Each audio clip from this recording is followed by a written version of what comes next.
All right, today we are here to give you the truth about Wildomar, California. A lot of times we talk about the great things about living here. Sometimes we talk about the cons, but really today I'm here to talk about why people are actually moving out of Wildomar. So why hasn't Wildomar grown to 100,000 plus in population? Why does it stay so stagnant? I'm here to break down the reasons why people are leaving Wildomar. Maybe it wasn't what they thought it was and they choose to move away. I'm gonna break those reasons down for you right now.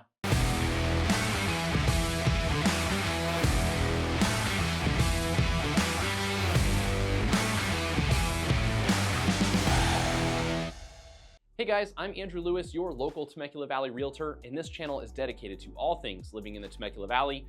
From new construction tours to neighborhood spotlights to new things coming here to the Valley, I want you and your family to know exactly what it's like living here before you make the move.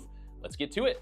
So we've taken some time to poll some of our clients that have put their homes up for sale and decided to move away from Wildomar completely. And we've come up with 9 reasons why some of these people have chosen to relocate and move away from Wildomar. I'm gonna break it all down for you. Let's get to it. Reason number 1 is that Wildomar is a small town. So I mentioned that the population has not exploded to 100,000 plus like surrounding Murrieta and Temecula, but it's got a very small town vibe. And some people really love that about Wildomar, but others feel like it's a little too small. It's a little too rural. And we'll touch on some of those points here in just a bit, but they feel like it's not as robust and growing as other cities around. And so they choose to leave because of that. Now, Wildomar really intends for it to stay as a small town feel and does not desire to have a gigantic Costco and Home Depot and all of that inside of there. They prefer to stay small. That's the goal now here for the last several years. And so some people really start to understand that vibe and decide, hey, this small town is not for me. Reason number 2 is limited dining and shopping and entertainment options in the area. If you've watched this channel for any period of time and specifically about Wildomar, you've seen me talk about how there just isn't much to do inside of Wildomar. It's a small, quiet town. In fact, too quiet for some people because there's just not enough to do. If you're looking for fine dining, there are small bits of restaurants here and there that you can go to, but most people are going to be driving into Temecula, maybe Old Town Temecula for some good food. And if you're looking for like Michelin star type restaurants, you're gonna be pushing into Orange County or down into San Diego just to have that fine dining experience. Now, on top of that, if you're looking for any sort of major entertainment, concerts, sporting events, anything like that, it just doesn't happen inside of Wildomar. And I already mentioned that the shopping is limited. They don't desire to have Costco and Home Depot and PetSmart and all of those things inside of there. They don't want those major retail shopping centers. So really you're depending on small locally owned businesses, which is a pro for some, but for others, they don't desire to have to drive 15-20 minutes away just to get to one of those stores. Because of those reasons, some people have chosen to leave Wildomar. Reason number 3 is the older infrastructure. So Wildomar has been around for some time and was developed a bit and then just kind of stalled out and has never really grown from there. And so some of the infrastructure, as far as the roads, the community, some of the buildings that have been built around there, just feel a bit older.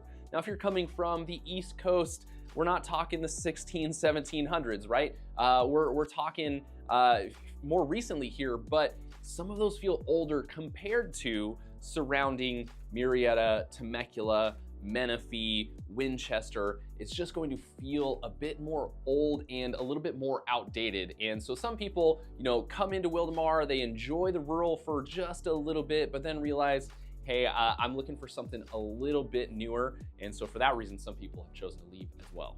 Reason number 4 is the heat and fire risk inside of Wildomar. Now, you can say this applies to all of the Temecula Valley. It's not just specific to Wildomar, but it gets hot inside of Wildomar. Our summers, we're going to push up over 100 degrees for several stretches during the summer. The average temperature being right around 95 degrees in summer. But on top of that, we have a huge fire season here in Southern California, and there's fire risks. So fires pop up all over the place during fire season here in Southern California, and it's just something to be concerned about, something that you need to be aware of before making a move here. on top of that, you've got rising insurance costs that come with that increased fire risk. And so as people have seen some of those insurance costs creep up, they get tired of the hot weather, and then they're realizing, you know, maybe my home at some point could be in danger. They've chosen that this may not be the lifestyle that they're looking for. Another reason is Wildomar's inconsistent growth and development.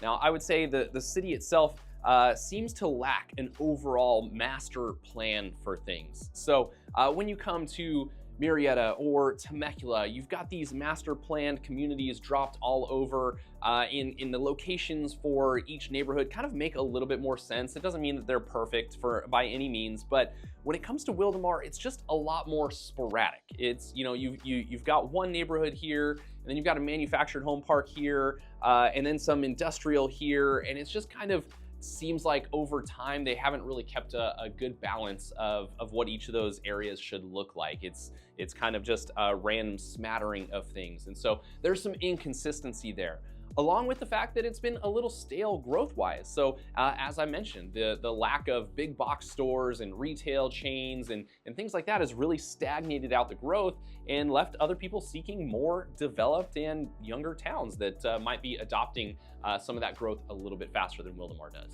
Next up, we've got traffic and commute concerns. So some people choose to move here because it is the affordable pocket of Southern California. You know, a lot of our clients find us from these YouTube videos and reach out to us and call us about a move because they're living in San Diego, they're tired of paying the prices, and they just realize, hey, I'd rather make the commute than pay those prices down in San Diego, or, you know, whatever the case, wherever you're coming from, you're typically finding Wildomar on the map because of the affordable prices relative to the areas around it. And so some people move here because of that, but then they realize, hey, I'm spending a lot of time sitting in traffic, especially if you're commuting to San Diego, LA, or Orange County. You are spending an hour and a half plus each way just to get to work, and then an hour and a half plus to get back from work. And so you're spending upwards of 3 hours of your day on the road, sitting in traffic, apart from your family that you came here to buy the house for, to enjoy life with. And for some, that trade-off absolutely works. They're okay with the fact that they're gonna spend a little bit more time on the road for a little bit more space, a backyard, you know, community feel. But for others, they get into it and they realize, hey, this commute just really is not worth it. So that's something to consider before moving here to Wildomar is, where are you working? What's that commute going to look like? And how long can you actually endure that? Another reason is that Wildomar becomes a little too rural for those people. So again, Murrieta, Temecula, Winchester, Menifee, they're all being built up and exploding like crazy. And they feel very urbanized. And then you come to Wildomar and it feels much more rural. And some people like that, but it comes with some trade-offs, right? You've got space for, you know, RV parking in a workshop and lots of open land. But along with that comes some of those trade-offs. You've got, you know, a lot of maintenance that you've got to do if you're buying a, you know, 1 acre property. The bills are more expensive. You've got fewer walkable neighborhoods in community type spaces, and it does sacrifice a little bit of that community feel. You know, while it is a small town, if you have people that are, you know, living on acres in different neighborhoods, you know, it kind of stops people from coming together. You're not really going to see your neighbors, you know, walking down the street if you live on 1 acre and you've set your house back off of the street. So it's got some trade-offs, and some people love the idea of some of that rural land for some time, and then eventually realize, hey, I actually prefer to know my neighbors a little bit more, to have somebody that keeps an eye on my house when I'm away. And so they desire to move into, you know, a more populated area that is a little bit closer and has a little bit more community feel. Reason number 8 here is what I would say limited healthcare options. But if you've seen some of these videos, you know that we have quite a few hospitals here in the area. So it's not a lack of hospitals, right? You've got Rancho Springs, Loma Linda, Temecula Valley Hospital. So there's several options for major hospitals. But if you've got some sort of specialized condition, and that's specifically where I'm talking about here from some clients that I've talked to, is you're likely driving down to San Diego or into Orange County or into LA. I feel like I say those over and over again on this channel for some more specialized type treatment. So, you know, obviously we've got the medical care here that can take care of, your emergencies and, you know, having a baby and all those pieces. And we've got some specialists here in the area. I'm not knocking on that. But quite often, you know, even in the case of my own daughter, we've had to take her down to San Diego Rady's Children's Hospital for some specialized care there. Now, for us, the commute wasn't so bad, at least in our minds, but for some people that are having to commute more regularly down to get some of that care, that becomes a concern for them. So lack of healthcare in a sense here, and maybe more something that you should consider if you've got some sort of specialized treatment or some sort of condition that's going to need to see somebody more regularly that might have you driving outside of the area. Just a factor to consider before making that move.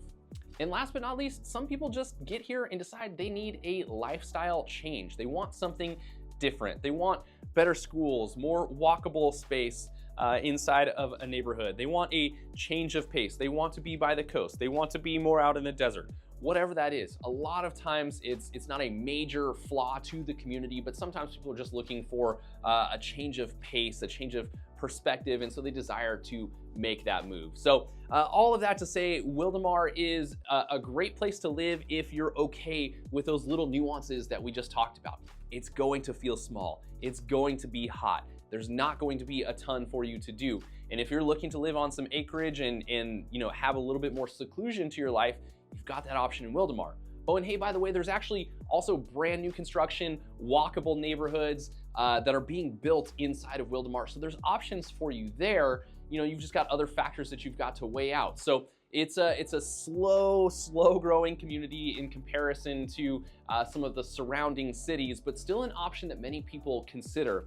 If you've got any questions about moving to Wildomar, California, or the Temecula Valley in general, don't hesitate to reach out. We make these videos to give you some information, start the conversation, and then we have so many people that reach out to us, and we're super grateful for that and happy to help. So you can reach out, you can give us a call, you can give us a text, you can send an email, or you can even schedule a one-on-one Zoom consultation by clicking down in the description. There's a link below that takes you directly to our calendar. You can book some time to hop on a call with myself and a member of my team. We'll walk you through any questions that you have about moving to the area. We can even set up for you an exploratory tour of our area just to get a feel of what it's like living here and kind of walk and talk through the area and give you a really good picture. So don't hesitate to reach out. As always, we super appreciate you guys watching these videos. Thanks for tuning in.